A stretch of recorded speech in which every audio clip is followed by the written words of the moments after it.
Good day and welcome back to my YouTube channel. So today I'm actually going to be going over the Omega ships. Now I'm going to start off with the battle cruiser since everybody has just received it, and I'm going to be going over the right fittings and the right rigs to run on the ship. So at current I'm just doing basically like a overall show. None of the gear that I have on is 100% going to be the last gear. Only four items are the gear that I actually mean to keep on the ship. The rest aren't meant to be on the ship. So the first thing is this is a decomposer ship, and we received five elite decomposers. So immediately the first thing you're going to do is put your elite decomposers on this ship because that's the only ship it's going to work correctly on. Now, this ship has another advantage over anybody who went with my route of sticking to trainers to reduce cost on how you're growing in the game. So that you can buy Omega in the next Omega bundle and go straight through to the next lot of gear that you're going to collect.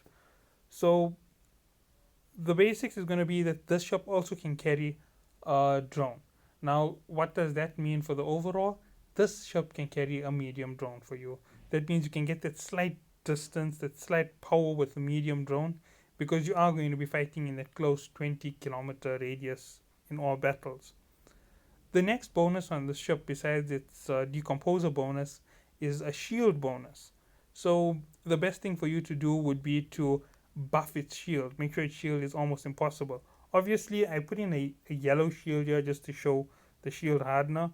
But the best idea over here is going to be running red shield hardener. Gives you that extra capacity, that extra power on that slot. And I am running it with a damage controller in this build to make it a super tank. Now, is it really going to be able to tank that much?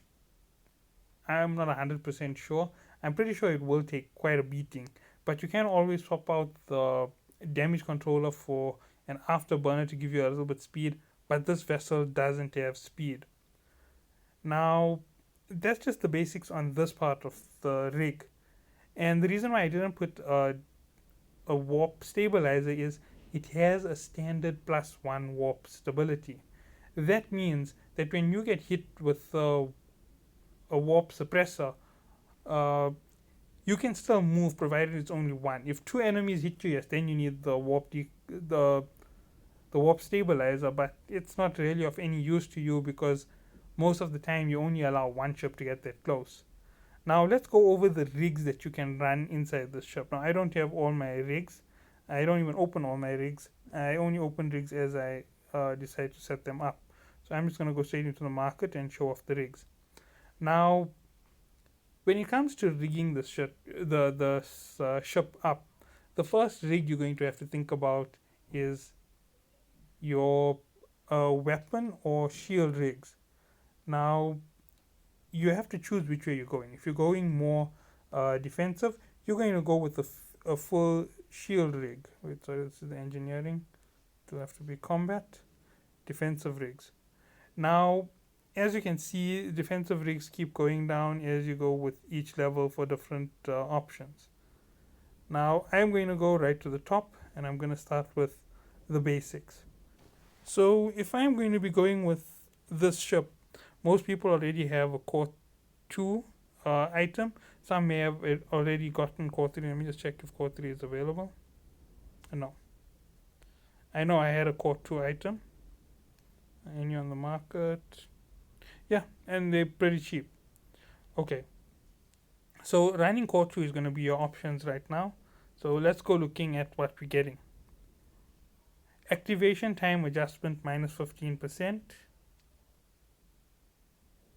Shield boost amount 25% bonus.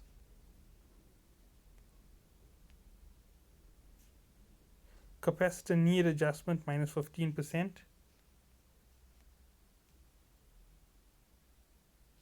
Shield bonus 25%. No, that's not in use.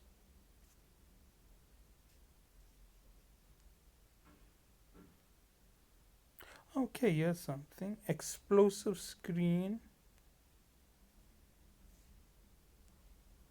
EM screen. kinetic screen, thermal screen. Okay, so those are the four types of damage that you receive. Now, the reason why I'm only keeping it to the shield rigs is because this is what you're going to want to improve on your ship.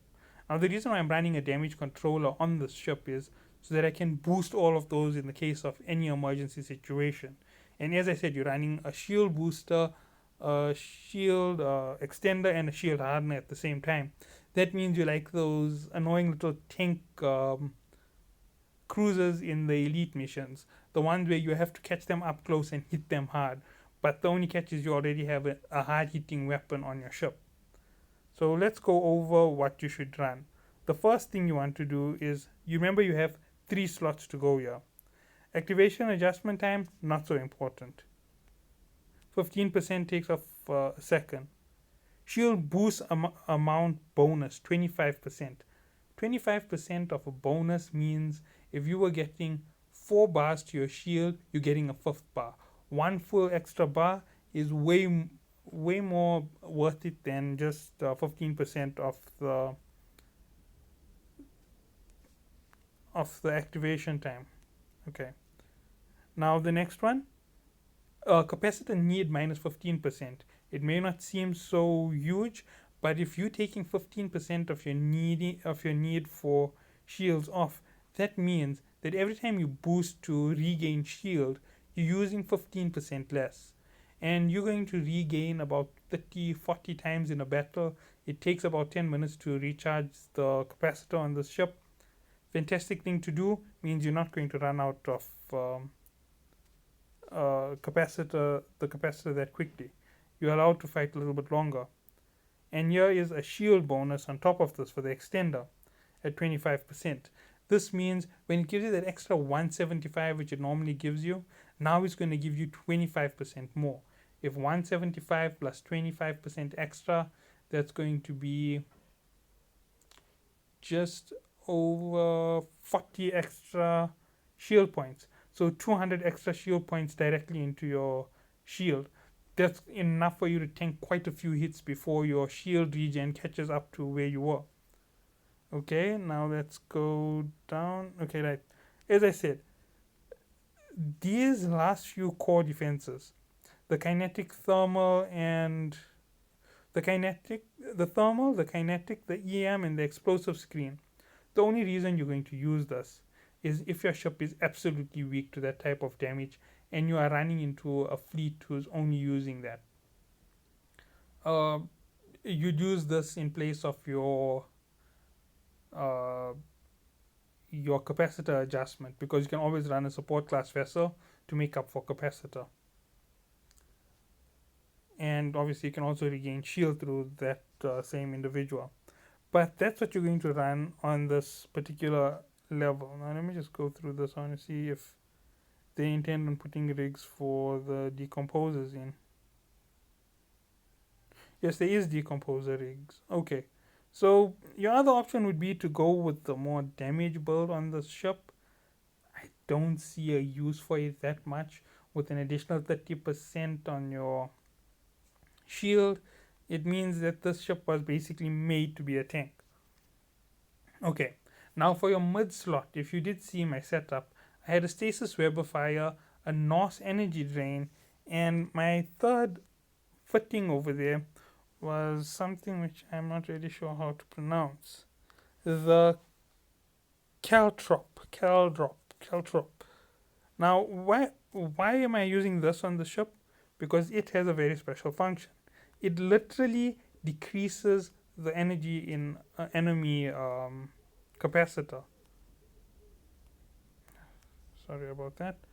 Now, as you can see, activation costs 163 joules, neutralization amount 211 gigajoules on your enemy capacitors. Now, your capacitors are quite large, and once this hits an enemy ship, that means if they're running a battle cruiser against you, they're 515, which drops really quickly, is going to be dropped by 200 instantly the moment you activate this. And you're obviously going to be draining the energy for yourself. So the moment you do that, they're going to lose their shield hardeners, their shield boosters. Obviously, you can see where I'm heading with this. Use this against that elite ship that likes to run away. Hit it with this, hit it with the energy drain, hit it with the energy drain first, and then hit it with this. The moment you do that, it won't be able to shield harden for a few minutes, it won't be able to boost for a few minutes, and you just keep hitting it non-stop. You might just gain another little spot of time in between where it's going to try and run, but even that won't activate properly if you hit it at the right point, because you can drop that entire capacitor down to 0. Now, I did show this build, and I did say that there was another option of putting on afterburner for the ship. The afterburner is going to help you get away a little bit more. So let's go back into my menu, and I want to show you something else about the ship, which is how you should always think about fitting up your ship if you're thinking of doing fittings on your own. So you go into your basic info and you find that these 3 dots are over here. Select the 3 dots, and now you got your ship detail menu. You go down to attributes and fittings, and this is where you know what you need on your ship. So this shield has no, what was that first one? No EM resistance. So no EM resistance. This ship could benefit from EM booster. But if you're going to run it, remember, as I showed you in that whole menu, there's 4 different types. And if you're running against only one of these enemies, it's not really worth it, because you're just going to tank the EM damage, and you're not going to do much else besides tanking EM damage with it. You lose all of the other bonuses that you could have had involved. Like extending your shield strength, even though this is still going to rip right through you, like you don't have any bonus or any shield there. It will rack 25% off with each hit. It means it can 4-shot you and get through your shield. But as you can see, the armor on this vessel is quite strong against EM, so they kind of balance each other out when it comes to taking the hits. Okay, now going down. This is something else that you also have to judge. Capacitors, you can see the total amount of energy that this vessel runs on, 4,000 gigajoules. Capacitor recharge time, as I said, just around 10 seconds. Recharge rate, 17.21. That means if you're thinking about running your shield extender and shield hardener every 60 seconds, okay, the shield hardener you're going to run non-stop. Its power usage is very small as far as I'm concerned. So let's think about it in terms of how big this has to be. So if we're going to run up the capacitor, recharge rate 17, we have to wait 60 seconds. That means we can run our shield regen almost non-stop. We can run our shield booster. We can run just about any of our weapons without really having to have to worry. Plus we have that massive 88. So yeah, that's a big bonus to us. And from everything that we've seen in it, we can also look at the bonuses on the ship, and we already know it has the built-in 50% damage to the decomposer, 15% range, 15% shield, and it has warp stability, meaning you can take it into your story missions and fight without having a warp stabilizer, provided you only allow one elite to get near you at a time ever. And remember, you're already stabilized. It's going to hit you with the warp destabilizer. You don't even have to activate a warp stabilizer to get out of there. Okay, and the last thing was your engineering rigs. Now, I'm going back into the market for this. As I said, I don't open my chests with my rigs inside them. Okay, come on, open up market. Okay, now when it comes to your engineering rigs, because the ship is already so heavily favoring the tank build, you're going to be thinking about giving it, let's say, engineering rigs. Okay, yeah, this is going to be for your power grid. You can use it to improve your structural recovery. This isn't going to really affect you all that much. This is going to affect you quite a bit. You might actually think about adding one of these to your ship to give you that boost in um, speed or boost in warp. Here's it, the warp core optimizer. Oh,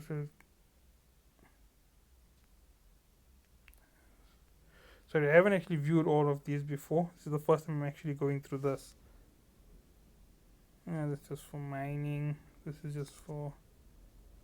Okay, you see the navigation rigs. There's so many options. You can help improve your thruster speed.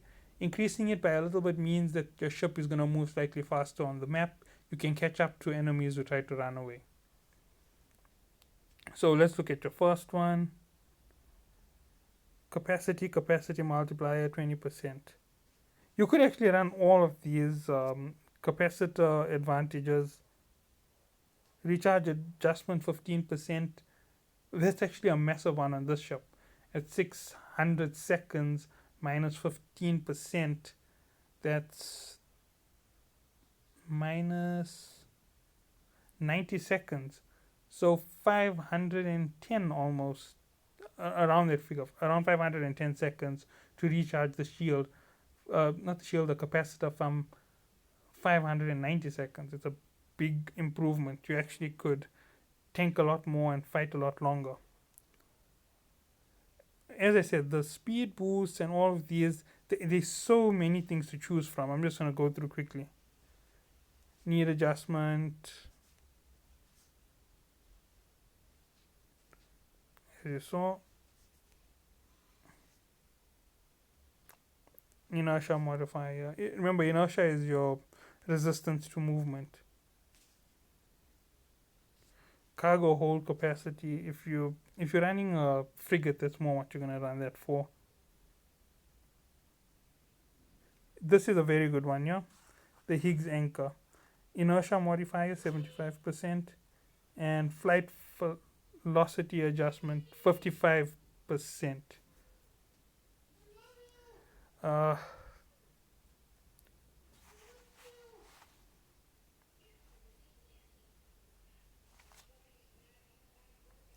Okay, so I'm just gonna go down. Here's what you're looking for: warp speed increase. Now the hypervelocity optimizer. This is something that you might consider putting on. It's going to allow you to move that extra 0.3. That gives you the 3 warp that your cruisers have. Allows you to travel and traverse the map at that same rate as all the other vessels. As you can see, these are actually made for each type of vessel that you're going to get moving forward, so that they can each catch up to that standard time.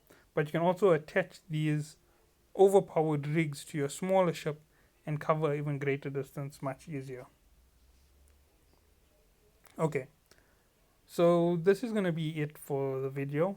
Sorry about the little bit of screaming that happened in the background. Let's see, what else am I going to say? Anything else that I forgot on the ship?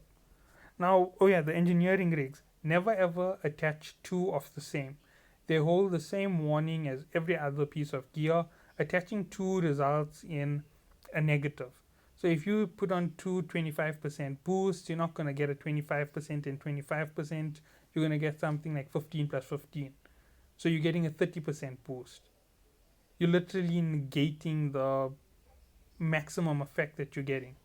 And 30% may seem like it's better than 25, but for 5% you lose a 15% or 25% on another faction of your ship, which is a loss of 10% at minimum, and at maximum it's a loss of 25%. So always think about it before you go and double up. I know a lot of people have been doubling up rigs and doubling up gear.